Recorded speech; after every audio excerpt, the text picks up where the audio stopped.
सरकार में होड़ है क्रेडिट लूटने की कि अतीक का बेटा मारा गया है, चुनाव भी चल रहा है तो क्रेडिट लूट लिया जाए, वोट भी आएगा इससे। क्या आपका क्या है, ट्रायल होना चाहिए अपराधियों का कि अभी इसी तरह से ट्रायल हो ही रहा है? आखिर इसी तरह से ऑन द स्पॉट फैसला हो जाए? अतीक का तो ट्रायल हो ही रहा है ना। अजय बलिया में भी एक हेमंत यादव को बल्लेबाजों ने मार दिया है ना, बैट से मारे तो बल्लेबाजी थे, उसके लिए भी आप या आपकी सरकार कुछ बोली है? उनका एनकाउंटर होगा जो 10-15 पकड़े गए। पहले एक तमाम लोग ये भी कह रहे हैं कि जो धनंजय सिंह है, ब्रजेश सिंह है, ये क्या है, मतलब सब इनके ऊपर ही मुकदमे हैं, तो ये भी माफिया है कि नहीं, कि ये सब बहुत सम्मानित व्यक्ति हैं सब है? नहीं, अपोजिशन कह रहा है कि एक जाति विशेष का अपराधी है तो उसको 7 खून माफ है, उसके खिलाफ कोई कार्रवाई नहीं हो रही है। इतनी मेहनत कर रहे हैं आप सरकार के लिए, डिप्टी सीएम सरकार, फिर भी बनाई नहीं आपको। बलिया हेमंत यादव के यहाँ जाएंगे, खाली निषादों के नेता हैं? नहीं, आप सब जब क्यों नहीं जाएंगे? पिछड़ों के नेता जो बनते पहले उन्हें जाना चाहिए ना।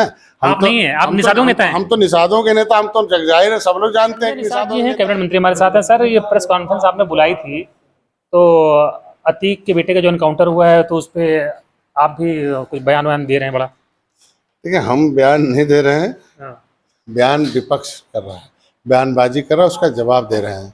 बेवजह विपक्ष बयानबाजी कर रहा है, क्योंकि जब सरकार में होड़ है क्रेडिट लूटने की कि अतीक का बेटा मारा गया है, चुनाव भी चल रहा है तो क्रेडिट लूट लिया जाए, वोट भी आएगा इससे। नहीं, ऐसा नहीं है।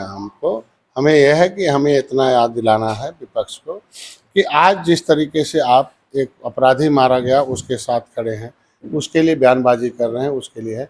तो उमेश पाल पिछड़ा कौन सा विपक्ष खड़ा है सर जिसको बता रहा है कि गलत है? हर आदमी कह रहा है, हर व्यक्ति कह रहा है कि जो अपराधी है वो मारा ही जाएगा।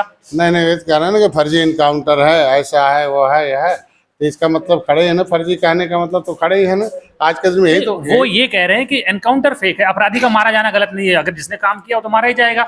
लेकिन जिस प्रक्रिया क्या कोर्ट कचहरी बंद कर देनी चाहिए आपके हिसाब से? पुलिस अगर पकड़ रही है तो ट्रायल होना चाहिए कि?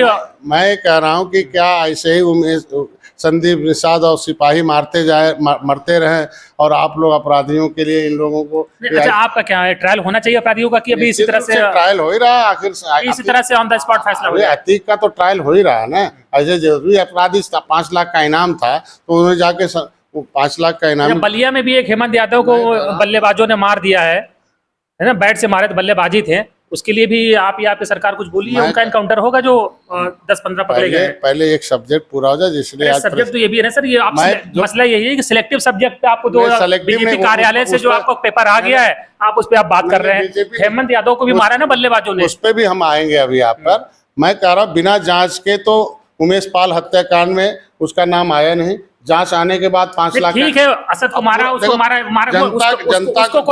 जनता के सामने पूरी बात जाने दीजिए ना, अधूरी बात क्यों पहुंचाते हैं?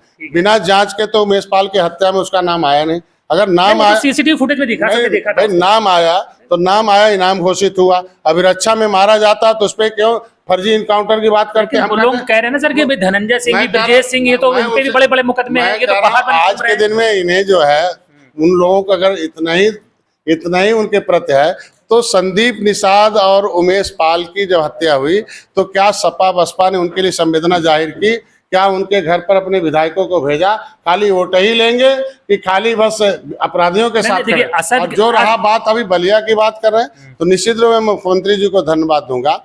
जो भी मामले संज्ञान में आते हैं लगभग, और उस पर जांच होती है, जांच में जो दोषी पाया जाता है और दोषी में अगर जो बड़ा रसूखदार होता है उसके खिलाफ कार्रवाई होती है। तमाम लोग ये भी कह रहे हैं कि जो धनंजय सिंह है, ब्रजेश सिंह है, ये क्या है, मतलब सब इनके ऊपर ही मुकदमे हैं, तो ये भी माफिया है कि नहीं, कि ये सब बहुत सम्मानित व्यक्ति हैं सब है?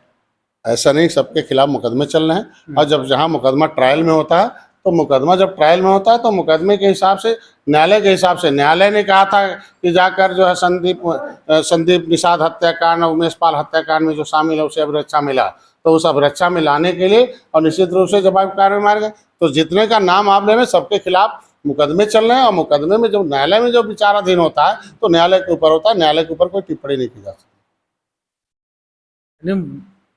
बहुत बचते बचाते बोल रहे हैं। क्या न्यायालय मुकदमे नहीं है क्या?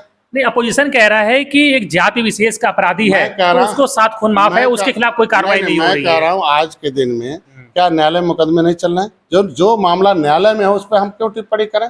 इनका भी मामला न्यायालय में था, जो उमेश पाल हत्याकांड में शामिल है, अतीक का न्यायालय में, देखिए न्यायालय मुकदमा चल रहा है। तो न्यायालय में जो मुकदमे चल रहे हैं, तो जिस तरीके से न्यायालय में इनका अपराध होता है उसी हिसाब से काम चलता तो कानून के हिसाब से हो है, रहा है। निश्चित रूप कानून से। अच्छा, फायदा मिलेगा ये जो एनकाउंटर हुआ है चुनाव में, जो बाहर आई है? हम लोग चुनाव के लिए नहीं काम करते, हम लोग जनता के लिए काम करते हैं। जनता पॉलिटिकल पार्टियां तो चुनाव के लिए, शायद कोई पार्टी हो अब चाहे ये इन्होंने, इनका बयान है, विपक्ष का बयान है चुनाव के लिए कि पिछड़ों और दलितों के नाम पर इन्होंने कोई शब्द नहीं बोला, लेकिन आज एक अपराधी मारा गया, एक विशेष वर्ग था, तो उनके खिलाफ, उनके साथ में इनकाउंटर फर्जी है बोलना शुरू कर दिया। ये जो बेवजह बयानबाजी है।